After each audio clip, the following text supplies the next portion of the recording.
পূর্ব মেদিনীপুর জেলার কাঁথি সাংগঠনিক জেলার অন্তর্গত চণ্ডীপুর বিধানসভা কেন্দ্রের চণ্ডীপুর বাজারে রাষ্ট্রীয় স্বয়ংসেবক সংঘের শতবর্ষ উদযাপনে স্বচ্ছ ভারত অভিযান প্রসঙ্গে বিপ্লব মণ্ডল কি বললেন শুনুন।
চণ্ডীপুরে স্বচ্ছ ভারত অভিযানের কর্মসূচি নিলেন, কারণটা কি?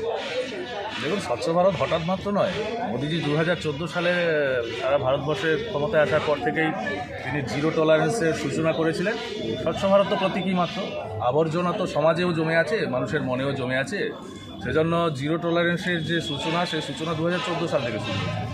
এবং চণ্ডীপুর এলাকায় শুধু প্রতীকী এই যে স্বচ্ছ ভারত অভিযান আমরা করলাম, এর মাধ্যমে আমরা বার্তা দিতে চাইছি যে চণ্ডীপুরে যে আবর্জনা জমেছে, চণ্ডীপুরে প্রশাসনিক স্তরে যে আবর্জনা জমেছে, রাজনৈতিক পরিস্থিতিতে পরিবর্তন আনার জন্য যে আবর্জনার পরিবেশ পরিষ্কার করার বার্তা আমরা এই স্বচ্ছ ভারতের মাধ্যমে দিতে চাইছি।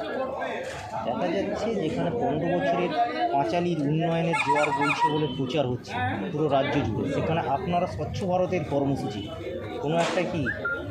দেখুন, নির্বাচনের সময় এগুলো লজেন্স দিয়ে খোকা ভোলানোর জন্য এরকম পাঁচালি বের করার চেষ্টা করছে। অ্যাকচুয়ালি তৃণমূল কংগ্রেস যেভাবে করে মানুষের মন থেকে ছিটকে গেছে, তারা এই পাঁচালির মাধ্যমে মানুষের মনের মধ্যে আবার প্রবেশ করার চেষ্টা করছে। কিন্তু ঘটনাক্রমে সারা বাংলার মানুষ তৃণমূল থেকে পরিত্রাণ চাইছে। 26শে নির্বাচনে তৃণমূল হারছে, তৃণমূল হারবে, তৃণমূল হারতে চলেছে।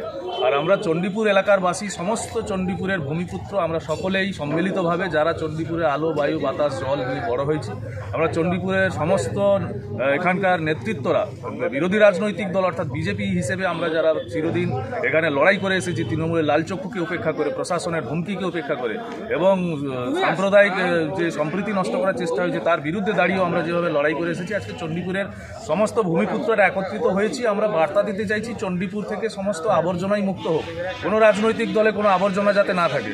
কারণ আবর্জনা পরিষ্কারের জন্যই আমরা ছাত্র জীবন থেকেই এই বিরোধী রাজনৈতিক দলের লালচক্ষু উপেক্ষা করে আমরা লড়াই করছি। আমরা বহু প্রতিবন্ধকতার শিকার হয়েছি, বহু হোঁচট খেয়েছি, কিন্তু আমরা হারবো না। আমরা দাঁড়িয়ে আছি, আমরা শক্ত আছি, আমরা মচকাবো, কিন্তু আমরা ভাঙবো না। আমি শ্রী বিপ্লব মণ্ডল, ভারতীয় জনতা পার্টি চণ্ডীপুর।